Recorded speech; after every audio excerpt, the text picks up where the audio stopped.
की ही 2014मध्ये ISO झालेली शाळा पूर्ण गावकऱ्याकडनं 1000 2-2 हजार मी CAकडे मी जॉब करत असताना त्यांच्याकडनं 2-2 5-5 हजार आणून ही शाळा ISO केलेली आहे. ते सांगतं निधीच नाही आमच्याकडं, वरून आलं तर करू हेच सांगते. मी आतापर्यंत COला पत्र दिलं, कलेक्टरला दिलं, BDOला दिलं, टोटल ठिकाणी पत्र दिलेलं आहे, पण ते दुर्लक्षच करते. शिक्षक लोकांनी पण त्यांचे स्वतःचे पैसे देऊन तर त्यांनी त्याची स्वतःची एक पगार दिली आहे इथं ह्या शाळेला पूर्ण दुरुस्ती करण्यासाठी.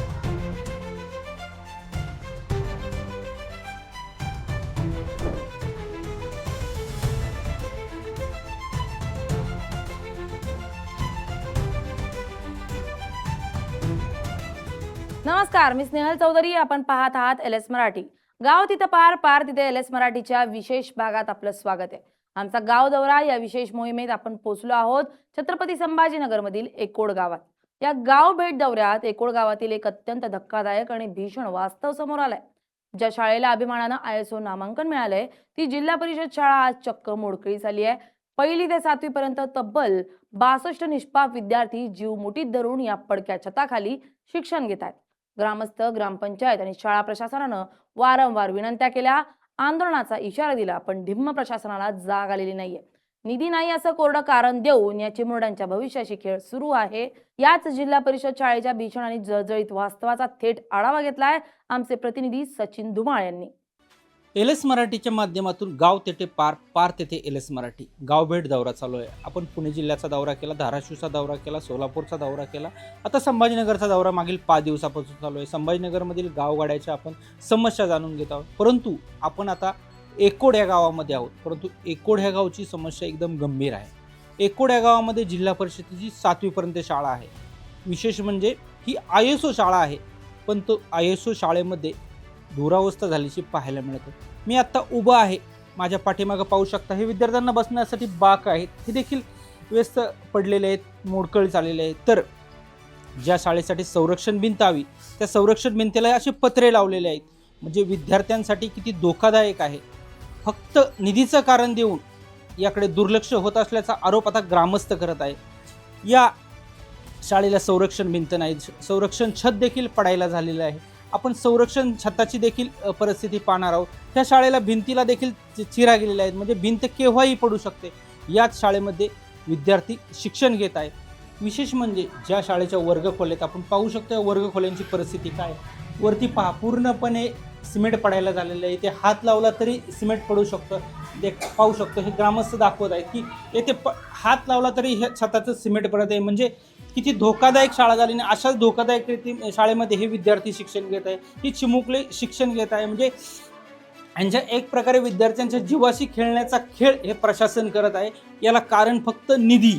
एकीकडे सरकारला खासदार फोडण्यासाठी, आमदार फोडण्यासाठी निधी मिळतो, परंतु विद्यार्थ्यांच्या भविष्यासाठी ज्या शाळा घडतात, ज्या शाळांची दुरुस्ती होणे गरजेचे त्या शाळांसाठी निधी मिळत नाही. याच विषयी आपल्यासोबत बोलण्यासाठी काही ग्रामस्थ आहेत, शालेय समितीचे अध्यक्ष आहेत. काय सांगाल, तुमच्या गावची शाळेची दुरावस्था झाली, तुम्ही यासाठी पाठपुरावा करत नाही का? तुम्ही प्रशासनाला याची मागणी केली नाही का? प्रस्ताव दिलेला आहे, सरपंच उपसरपंच यायला सांगितलेलं आहे. ते म्हणते निधी नाही आल्यावर करू, पाऊस आल्यावर गुरुजी लोक बोली ते पाण्यात मुलं राहते आणि सांगिते ओरड. आम्ही गावकऱ्याला सांगितो, कोणी लक्ष देत नाही आणि काही करीत नाही. आम्ही काल गाववारणीतून एक सिमेंटाची गोणी आणून हे चर भरले. तुम्ही शालेय समितीचे अध्यक्ष आहात, शालेय समितीच्या माध्यमातून आता प्रशासनाचे पाठपुरावा करत नाही का? शालेय समितीचे शिक्षक असतील, पत्र विकास अधिकारी असतील, BDO असतील, यांना तुम्ही तक्रार करत नाही का? ग्रामसेवक मॅडमला कालच पत्र दिलेलं आहे सरने, मला पण बोलिलं होतं ते करू म्हणते. जर उद्या इथे एखादी मोठी दुर्घटना घडली त्याला जबाबदार तुम्ही राहणार नाही का, एक शालेय समिती अध्यक्ष किंवा पालक म्हणून? राहणारच आहे, काय राहणार. आम्ही कसे राहणार आहे, इथं कामच नाही व्यवस्थित, शाळात नाही तर मुलाचं जीव धोक्यातच आहे या शाळेत. नक्कीच आपल्यासोबत बोलण्यासाठी शिक्षक देखील आहेत.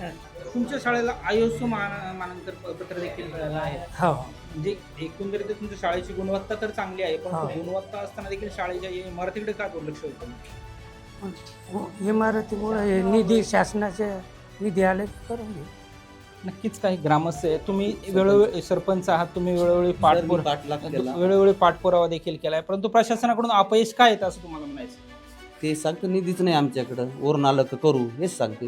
मी आतापर्यंत COला पत्र दिलं, कलेक्टरला दिलं, BDOला दिलं, टोटल ठिकाणी पत्र दिलेलं आहे पण ते दुर्लक्षच करते. किती दिवसापासून तुम्ही पाठपुरावा करताय? 6 महिन्यापासून पाठपुरावा जेव्हापासून म्हणजे करायला लागलं तो याबाबत स्थानिक लोकप्रतिनिधी असतील, स्थानिक लोकप्रतिनिधींशी तुमची काही चर्चा झाली का? झालेली. ते म्हणते आता दुरुस्तीमध्ये 2 शाळा टाकल्या त्यांनी. आता दुरुस्तीमध्ये ही एक आणि ती एक 2 शाळा टाकलेल्या आहेत त्यांनी. ते नवीन देत होते आपल्याला एक. म्हणलं नवीन नका, आमच्या जे गळू राहिल्या का त्याच व्यवस्थित करून द्या. पण सर शाळेची परिस्थिती पाहिली तर गंभीर आहे, कारण शेजारूनच एक ओढा का नदी वाहते. परत त्या साईडने संरक्षण भिंत देखील नाही, म्हणजे विद्यार्थ्यांकडून एखादा साप शाळेत घुसू शकतो. अशा म्हणजे विद्यार्थ्यांच्या जीवाशी खेळण्याचा प्रकार नाही का, असं तुम्हाला वाटत नाही? नाही, आम्ही टोटल मागणी केलेली आहे. कवरिंग लेटरवरती मागणी करतो, मग ती देतच नाही. काय करणार मग त्याच्यावर? याबाबत तुम्ही एक ग्रामस्थ, एक पालक म्हणून एक अग्रेसिव्ह भूमिका घेऊ शकत नाही का? घेऊ शकतो. इथं समजा भविष्य काळात तुमची भूमिका काय असेल आता? हेच आपले मुलं कसे याच्यातून समजा सुटका होईल, चांगल्या शाळेत बसतील. काही ग्रामस्थ देखील आहेत, काय सांगाल तुमची भूमिका काय आहे? बरोबर, माझी भूमिका अशी राहील की ही 2014मध्ये ISO झालेली शाळा पूर्ण गावकऱ्याकडनं 1000 2,000 मी CAकडे मी जॉब करत असताना त्यांच्याकडनं 2,000 5,000 आणून ही शाळा ISO केलेली. त्यावेळेला पाचोडचे काही विद्यार्थी, चिंचोलीचे विद्यार्थी आपल्या शाळेत येत होते. पण ही अशी अवस्था पाहिल्यामुळं तिकडले विद्यार्थी निघून गेले आणि इकडले पण विद्यार्थी. तर त्या 2022पर्यंत इथं 62 पटसंख्या होती, बरोबर. तर ते आता हे अशा शाळेच्या अवस्थेमुळं मग ते लोक, त्यांचे पालक घाबरायला लागले की बाबा या काही होऊ शकतं, म्हणून त्यांनी विद्यार्थी काढून नेले इथून. नक्कीच आता जर शाळेची दुरुस्ती झाली नाही, तुमच्या ग्रामपंचायतच्या माध्यमातून किंवा ग्रामस्थांच्या माध्यमातून, शाळेच्या माध्यमातून पाठपुरावा चालू, जर काही दिवसात येत्या जर दुरुस्ती झाली नाही तर तुमची भूमिका काय असेल ग्रामस्थ म्हणून? मग हेच मग आता आम्हाला सगळ्यांनी आणखीन वर्गणी करून, ज्यावेळेला मागच्या वेळेला वर्गणी केली त्यावेळेला शाळा बंद पडायला लागली. 28 विद्यार्थी होते, कारण शाळेची अवस्था खूप बेकार होती. तिथं जे होते ना ते गट्टू बसवलेले, ते ग्रामपंचायतकडून आणून इथून सगळं खर्च करून हे केलेलं आहे सगळं.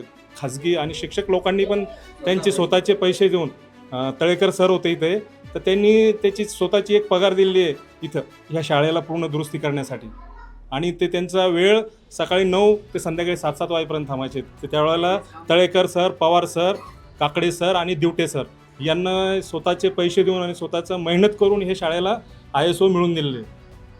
आणि हे अशी अवस्था झाल्यामुळं मग विद्यार्थी निघून गेले.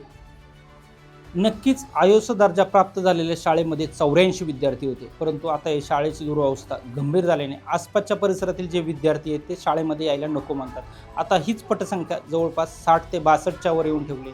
प्रशासनाकडे ग्रामपंचायत वेळोवेळी पाठपुरावा करतो, शाळा प्रशासन देखील पाठपुरावा करतो, परंतु हे निगरगट्ट प्रशासन या शाळेकडे दुर्लक्षच करत असल्याचे पाहायला मिळतं.